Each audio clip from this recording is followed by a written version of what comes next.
प्रतिवाद्यांना कोणताही हक्क नाही. माझे अशील एकमेव मालक आहेत. नाही, फिर्यादी एकमेव मालक नाहीत. माझे अशील संयुक्त ताब्यात आहेत. नमस्कार. तर आपल्याला आपल्या सोशल मीडिया प्लॅटफॉर्मवर एक प्रश्न विचारण्यात आला होता की 1938 ला देवस्थान इनाम वर्ग 3 ला आजोबा कुळ होते. 1994 ला आजोबा वारले. नंतर मुलाची सातबाऱ्याच्या उतारावर वारस म्हणून नावे लागली. पण आजोबाचे 3 सख्खे भाव चे वारस 2025 ला जमीन मागतात. त्यांना जमीन द्यावी का? तसेच आजोबाचे वारस मुलगा की भाऊ आहेत.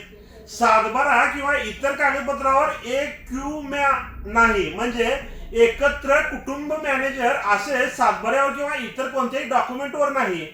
1938 ला देवस्थान इनाम लागले, 94 ला आजोबा वारले आणि आता 2025 ला जर त्यांचे 3 सख्खे भाऊ त्यांचे वारसदार आहेत किंवा त्या जमिनीत आमचा हिस्सा आहे असं म्हणत असतील तर आपल्याला सर ते त्यांना हिस्सा येईल का? आणि दुसरी गोष्ट, आज आपण आपल्या कोर्ट कचेरी या युट्यूब चॅनलवर आपल्या कोर्ट कचेरी युट्यूब चॅनलचे ऍडमिन श्री कैलासजी नाईक साहेब यांच्याकडून या प्रश्नाचं उत्तर जाणून घेणार आहोत. मित्रांनो, जसं की या प्रश्नामध्ये असं म्हटलेलं आहे की एका मिळकतीला आजोबा हे कुळ म्हणून होते. आजोबा एकटे कुळ होते आणि जी कुळाची नोंद आहे ती 38 पासून आहे. म्हणजे 1/4/57 ला जो टिलर्स डे, कृषक दिन जो जाहीर केलेला होता, तर तो टिलर्स डे काय होता 57चा, 1/4/57चा. तर की त्या दिवशी जे लोक कुळ म्हणून वहिवाट करत होते त्यांना ती मिळकत खरेदी घेण्याचा हक्क प्राप्त झाला होता. मग त्याचं प्रोसिडिंग चालायचं आणि त्यांना शासन ती मिळकत खरेदी करून द्यायचं मालकाच्या विरुद्ध.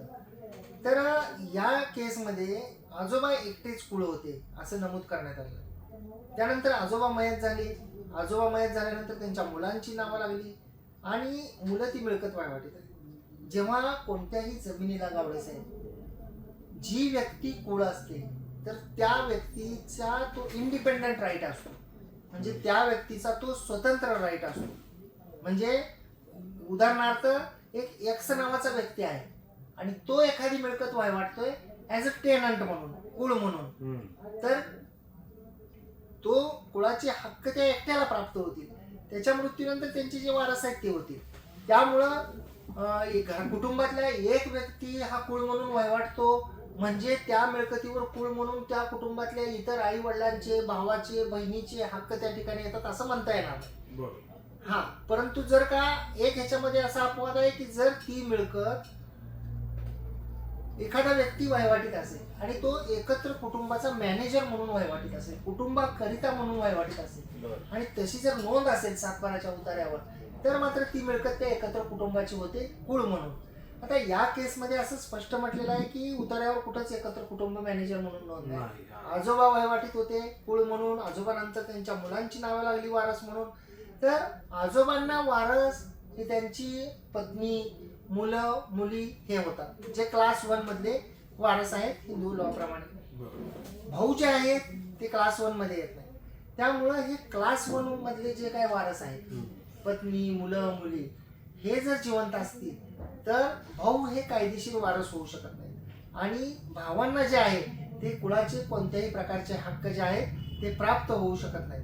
त्यामुळं टेनन्सी हा एक इंडिपेंडंट राईट आहे, अनलेस की त्या ठिकाणी एकत्र कुटुंब मॅनेजर म्हणून नोंद असेल किंवा एकत्र कुटुंबातर्फे सगळ्या कुटुंबाच्या वतीनं तो एक व्यक्ती कुळ म्हणून वहिवाटीत असेल आणि तशी नोंद झालेली असेल तर त्या परिस्थितीमध्ये मात्र तो एकटा आहे असं म्हणता येणार नाही, एकटा कुळ आहे. दुसरं की क्लास 1 मधले जर वारसदार उपलब्ध नसतील तर मग क्लास 2, क्लास 3, 4 असं मग ते क्रायटेरिया त्यामध्ये खाली मग ज्या भाव आहेत ते त्यामुळेच मिळून जाईल. परंतु या परिस्थितीमध्ये आता आपल्याला भावांना राईट नाही. का तर आजोबा एकटे कुळ म्हणून वाटत होते.